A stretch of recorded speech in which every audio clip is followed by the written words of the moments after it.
Bom, pessoal, vamos começar então com o nosso tema. A gente tem bastante coisa para falar. Eu trouxe também casos clínicos que eu acho que fica interessante a gente ver isso na prática, principalmente quando a gente fala de um tema que hoje está sendo muito falado, né? Que é a PIF, tá? E tudo que eu apresento, tudo que eu trago é sempre com um estudo científico, né? Então, as diretrizes mesmo.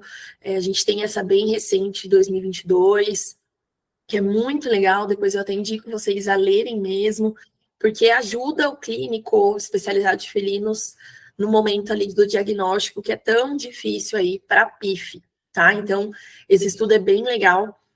E a PIF, né, é uma das doenças infecto-contagiosas que causam mais morte, né, nos gatos jovens. Então, a gente precisa comentar sobre ela, entender sobre ela, para a gente conseguir também fechar esse diagnóstico em vida, né?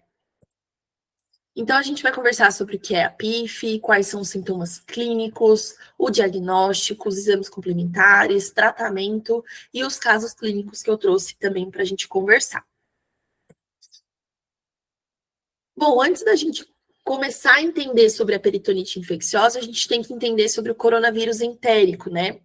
O coronavírus entérico, ele é assintomático ou, no máximo, ali vai causar uma diarreia nesse paciente felino. Ele é benigno para esse paciente, né? Ele não vai levar a alterações graves.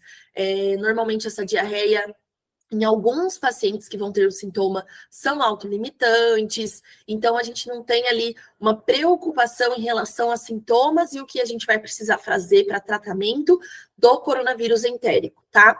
Porém, ele é altamente transmissível, então a gente sabe, né, esses ambientes multicats, tutores com vários gatos compartilham a caixinha, a gente tem uma transmissão importante do coronavírus entérico. Tá? E ele vai ter tropismo, né, pelas células ali intestinais. Ele vai estar nesse intestino desse paciente.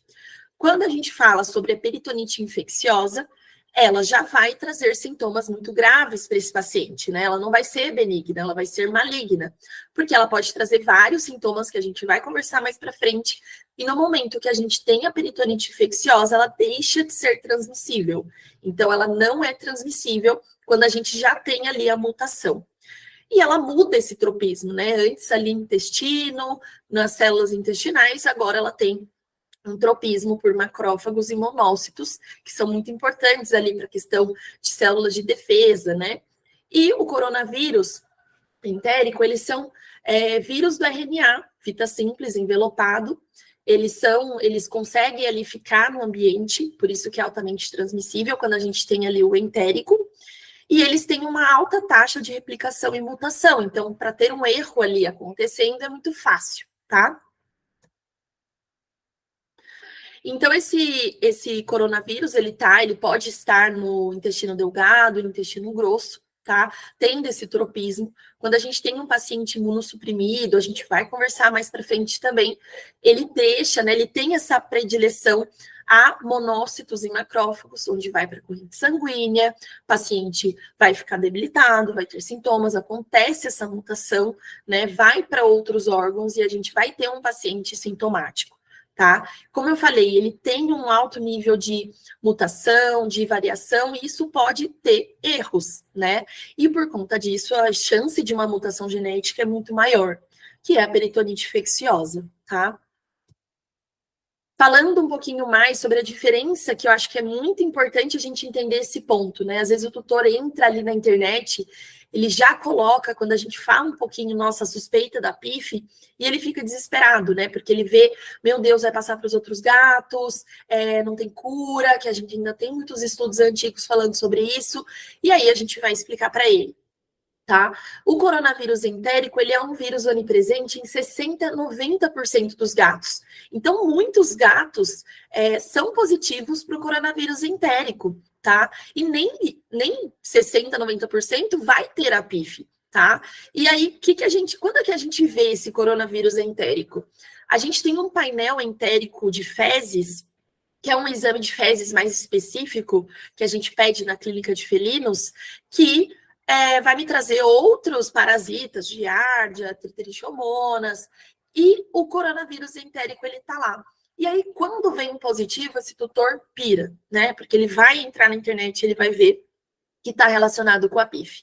E aí é quando a gente vê que está positivo, e quando está, a gente não vai tratar, a gente vai acompanhar esse paciente, vai falar para o tutor, né, os cuidados que a gente precisa ter, mas não tem muito o que se fazer, porque é um vírus que vai estar em 60% a 90% dos pacientes, tá? E espaço multicaps aumenta aí a transmissão, porque é orofecal. Então, ele entra ali, né, pela ingestão ali orofecal, a gente vai ter esse vírus ali no intestino, que vai estar ali sem causar nenhum problema, ou no máximo uma diarreia autolimitante.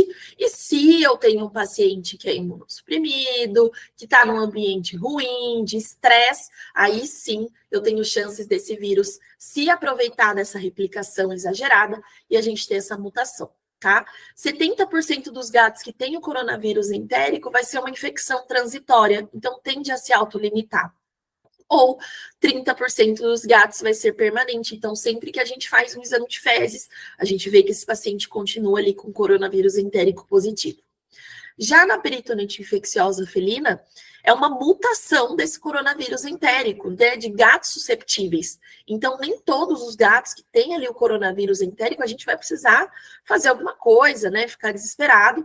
Não, a gente vai entender um pouquinho desse paciente que tem o coronavírus entérico positivo, para a gente tentar evitar de alguma forma, né, pensando em bem-estar, pensando em enriquecimento ambiental, né, para esse paciente não vir a desenvolver aí, ter essa mutação.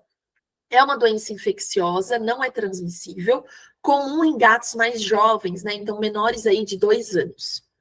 Não é transmissível quando muta, isso é muito importante a gente frisar. E se não tratada, ela é sim uma doença que leva a óbito, tá? Então, se não for tratada, a gente não vai conseguir trazer esse paciente, né? Trazer a cura ou melhorar os sintomas, não adianta. A gente faz ali, às vezes, um tratamento de suporte, mas não vai ajudar.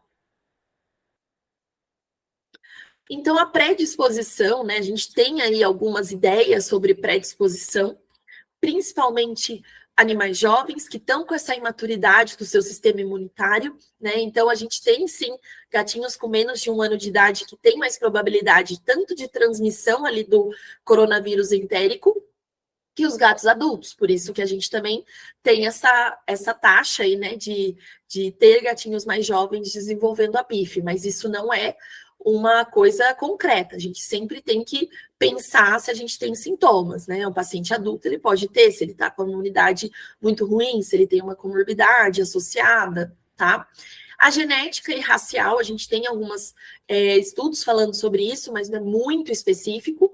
A questão da imunidade, sim, tá? É importante. Ambiente multicat, porque a gente vai ter tanto um gato filhote, às vezes num ambiente estressante, com rinotraqueite, então a gente tem esse ambiente multicat como uma predisposição, e o estresse eu coloquei em negrito, que ele vai ser muito importante para a gente pensar quando a gente fala em PIF. Então, o estresse, por quê, né?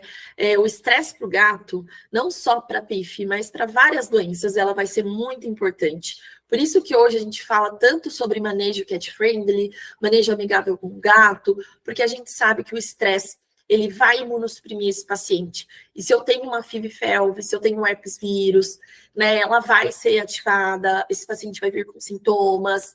E pensando na PIF, ela também é agravante. Porque a gente tem essa presença do coronavírus entérico circulante, esse paciente no ambiente estressante, se ele tem uma comorbidade, isso acentua mais, maior a replicação e maior liberação desse coronavírus entérico ali na circulação. Eles vão ter um tropismo por macrófagos e monócitos, né? E aí isso vai para a corrente sanguínea, acontece a mutação genética e a gente tem uma maior chance de PIF, né? Então, o estresse vai ser um ponto muito importante. Então, por isso que eu falo que quando a gente pegar um paciente com coronavírus entérico positivo, é importante a gente pensar no manejo desse gato. Ah, e como que eu faço para evitar? Bom, a gente vai pensar no bem-estar felino, nos 5 pilares. Vamos ver o que a gente pode melhorar nesse ambiente para evitar, principalmente se for um paciente filhote, evitar essa mutação genética, tá? As manifestações clínicas, elas são várias, né? São diversas manifestações que esse paciente, agora já falando da peritonite infecciosa felina, que ele vai desenvolver. É muito inespecífico, podem começar com vômito, com uma diarreia, e sintomas mais graves, né? De anorexia, perda de peso, apatia, febre refratária, mas isso também é muito inespecífico.